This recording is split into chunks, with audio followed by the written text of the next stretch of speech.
Hello, Sarfaraz कटियाड़ी channel में आप सभी का खुश आमदीद है। आज मैं बात करने जा रहा हूँ दो टॉपिक्स पर। ये दोनों टॉपिक्स ही यूक्रेन से जुड़ा हुआ है। जैसा कि हम लोग जान रहे हैं कि पिछले कई दिनों से यूक्रेन दुनिया भर के अखबारों में छाया हुआ है। दुनिया के न्यूज़पेपर्स, इंटेलेक्चुअल्स इस पर डिबेट कर रहे हैं कि क्या हो रहा है। तो इसी के मद्देनज़र कल दो बड़ी घटनाएँ हुई, जिसमें से एक था यूएन के सिक्योरिटी काउंसिल्स पर चर्चा होना, और दूसरा जो आज हो रहा है वो है यूके के प्राइम मिनिस्टर बोरिस जॉनसन का यूक्रेन का दौरा।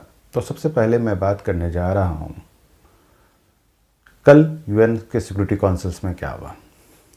यूएस और वेस्टर्न एलाइज इस पर चर्चा कराना चाह रहे थे, जिसका रशिया ने विरोध किया, लेकिन अंत में इस पर चर्चा हुई क्योंकि एक डेकोरम होता है, उसके अनुसार रशिया इसको ब्लॉक करने में कामयाब नहीं हो पाया। बात की शुरुआत करते हुए US ambassador Linda Thomas greenfield ने रशिया पर इल्ज़ाम लगाया क्योंकि वो 1 लाख से ज़्यादा सेना को जमा कर युद्ध का माहौल बना रहा है या युद्ध के लिए कोशिश कर रहा है।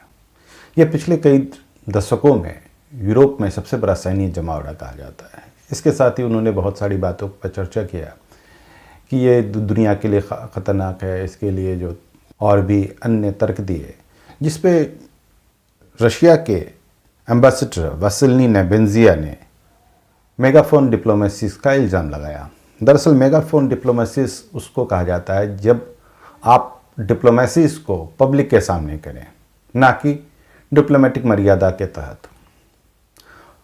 तो इसके जवाब में ग्रीनफील्ड ने कहा पिछले कुछ सप्ताह से यूएस के अधिकारियों ने 100 से ज़्यादा दौड़ा मीटिंग रूस, यूरोप और यूक्रेन के ऑफिशियल के साथ की। अब ये पब्लिक में आ जाए तो बेहतर है, ताकि सब चीज़ों को एक डिसाइड किया जाए। इसके साथ ही उन्होंने इल्ज़ाम लगाया कि यूएस और वेस्टर्न कंट्रीज़ को रशिया एग्रेसर घोषित करने की फिराक में है, जिससे इसके साथ ही वो साइबर अटैक और डिसइंफॉर्मेशन भी फैला रहा है, जिससे कि यूएस और यूरोप के देशों को कटघरे में खड़ा किया जा सके और यूक्रेन पर हमले का एक जवाब पैदा किया जा सके। आज यूएस के सेक्रेटरी ब्लिंकन और रशिया के फॉरेन मिनिस्टर लावरोव भी फ़ोन पे चर्चा करने जा रहे हैं। इसके साथ ही एक और मीटिंग जो आज होने वाली है वो है यूके के प्राइम मिनिस्टर बोरिस जॉनसन और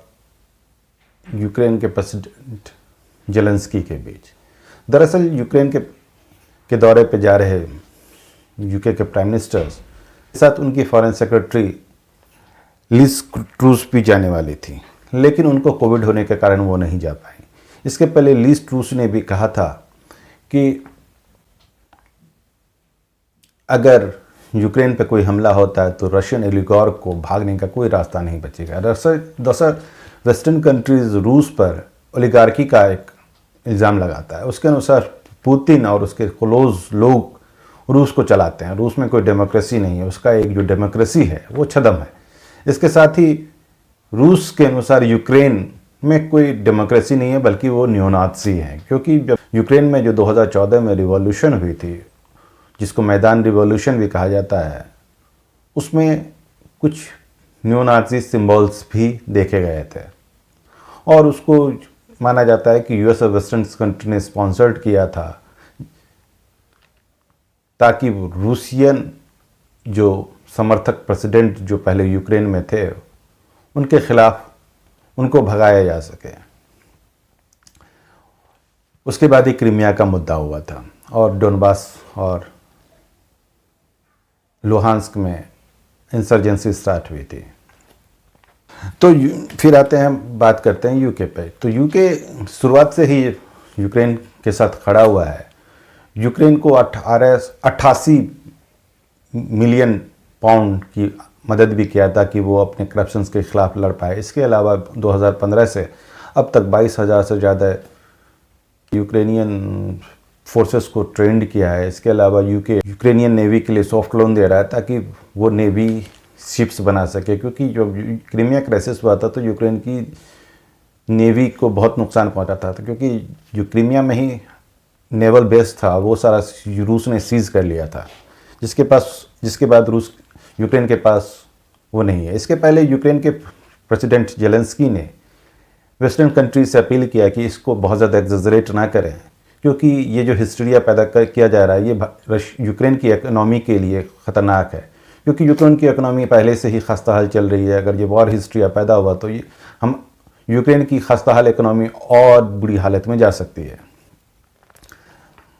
लेकिन अभी फ़िलहाल यूक्रेन का मसला सुलझा नहीं है। बोरिस जॉनसन के बाद इसी सप्ताह टर्की के राष्ट्रपति एर्डोगन, डच के prime minister Mark Rutte, Polish PM Mateusz Morawiecki और कई फॉरेन सेक्रेटरी भी जाने वाले हैं। तो कुल मिलाकर ये सप्ताह यूक्रेन के मुद्दे पर फिर से गहमा गहमी का रहेगा। इसके पहले यूके के prime minister Boris Johnson Russia के प्राइम मिनिस्टर से मंडे को बात करने जा रहे थे, लेकिन पार्टी गेट के कारण वो बात नहीं कर पाए, तो उन्होंने फिर से ट्यूसडे को बात करने की डिमांड किया, जिसको रशिया ने रिजेक्ट कर दिया। ऐसा माना जाता है कि रशिया के रिजेक्ट करने का दो कारण हो सकता है, एक मीटिंग्स के लिए जगह ना हो, और दूसरी चीज़ है कि कहीं ना कहीं रूस यूके को बताना चाहता है कि आपका इस इशूज़ में कोई स्टेक नहीं है, आप ज़्यादा उछल कूद ना करें।